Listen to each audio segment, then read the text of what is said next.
Welcome back to Morning Joe. As we've mentioned this morning, there is a new op-ed in the Washington Post authored by 7 freshman Democrats, all with national security credentials, who say if the allegations about President Trump and Ukraine are true, it is an impeachable offense.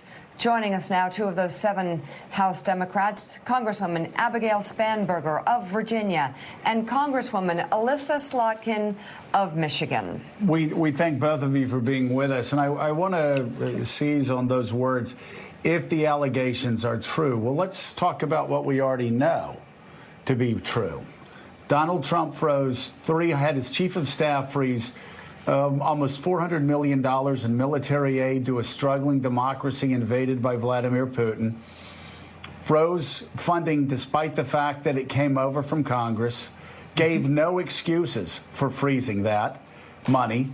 And while Ukraine desperately pleaded to meet with the president, he refused to meet with them or to talk to the president. When he finally talked to them, 8 times he told the president of Ukraine, while this money was frozen, that he had to work with his personal attorney to do opposition research against Joe Biden. Is that not in and of itself worthy of an impeachment inquiry? Congresswoman Spanberger, you go first. Okay. So these are the allegations that we as a collective group found to be absolutely a threat to our democracy, absolutely just chilling in the depth and breadth of these allegations. And in our op-ed, what we stated is every tool that the U.S. Congress has, every tool that we as members of Congress have, should be employed at this point in time to ensure that we know the facts and that we can either completely prove or disprove these stunning allegations against the president. Absolutely stunning. Elissa Slotkin, you tweeted, I swore an oath to protect and defend the Constitution. If true, these new allegations against the president are a threat to our national security and constitute an impeachable offense. How are you doing with communicating these efforts and this position that you are holding with your constituents? Sure. So, obviously this can be a divisive issue in my district, but I think, for all of us who signed the op-ed, we've all served previously, either in the intelligence community or in the military. We've all sworn an oath to the Constitution many, many times in our career, and again, as Congress people. And I think, the district I come from, and I think for Abigail as well, they supported us and elected us because they want leaders with integrity. And so while it may be a controversial issue, when you look at the facts and you look at this specific instance, I think this is a total game changer. I think it's something new. And I think that they understand that I have to move with my conscience, as we all did. Yes. Congresswoman Spanberger, I want to ask you the same question. You won your race by less than 2 points, defeating an incumbent in your district. There's been a lot of talk around impeachment over the last year or so, with some people in up-for-grabs districts saying, boy, it's just a step I can't take. I'll lose my seat. So tell me about your calculation to participate in this op-ed. Did you consider the political costs at all, as some others have, before they've stepped out? So in looking at my district, and I'm from a central Virginia district, my district did vote for the president in 2016. My calculation is ensuring that 2020, our democracy is stronger and better, that our voters feel that their votes count. And for me, the calculation that I put into this is, am I standing up for the Constitution I swore to uphold?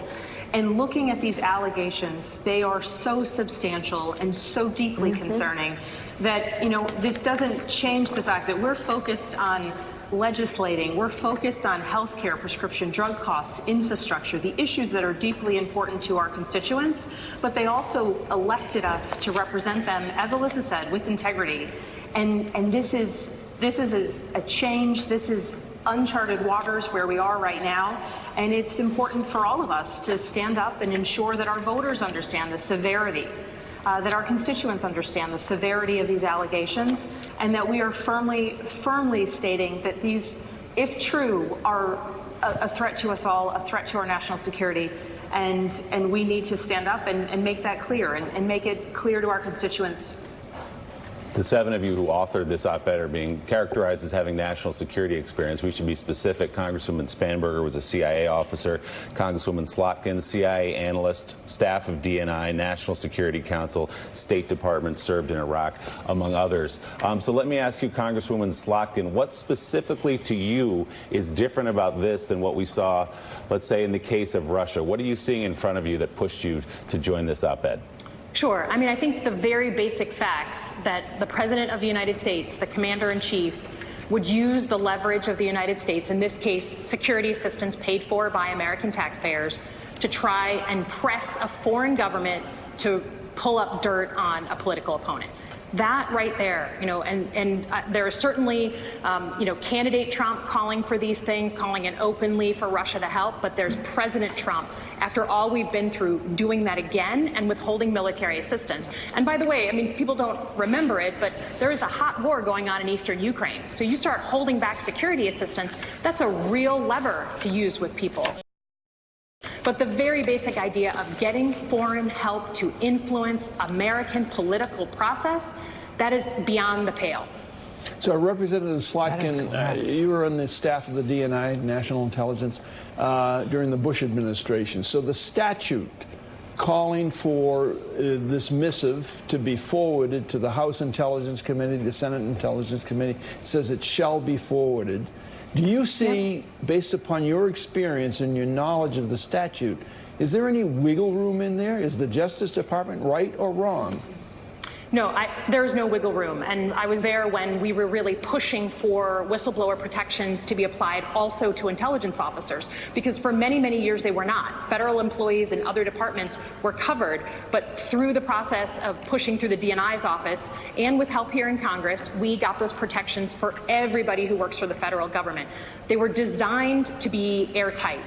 There's a literal legal responsibility by the DNI to provide those documents. We hope that he takes that opportunity on Thursday. He will have ample room in a public hearing to provide that information, and I very much hope he does so, because I think the onus is on the administration, right? With Rudy Giuliani coming out and saying what he said, that yes, we actually did ask the Ukrainians to find dirt on a political opponent. It is on the administration to either explain how that isn't true or explain their actions. And I think unless we get some sort of miracle, it is important that we look at next steps. And I think our group, as national security leaders, believe, yes, impeachment inquiry is a possible option, but we want to be muscular about this. There is an inherent contempt. There are new tools that we haven't used that I think we feel strongly should be in the toolkit. Hi, it's Steve Ratner. I assume that you guys have casual conversations with Republicans off the floor here and there, wherever you encounter them. Do you have a sense as to whether they are simply trying to be loyal to Trump, whether they have sympathy for these allegations and think they're credible, whether they're truly worried? Do you think in the end this would be a completely partisan vote, or how do you think your Republican colleagues are going to ultimately handle this? Well, I think with the nature of these current allegations, they are forward-looking. As Alyssa mentioned, this is about the President of the United States withholding foreign military and security assistance, potentially to his own benefit in an election in 2020. And I think that it is going to be important that every member of Congress, Republican and Democrat, weigh in on this issue into the future. In my casual conversations with my Republican colleagues, I can't yet get a gauge. Notably, we're just back in session today, so I think that this will be much of the talking and points of discussion that we have around here.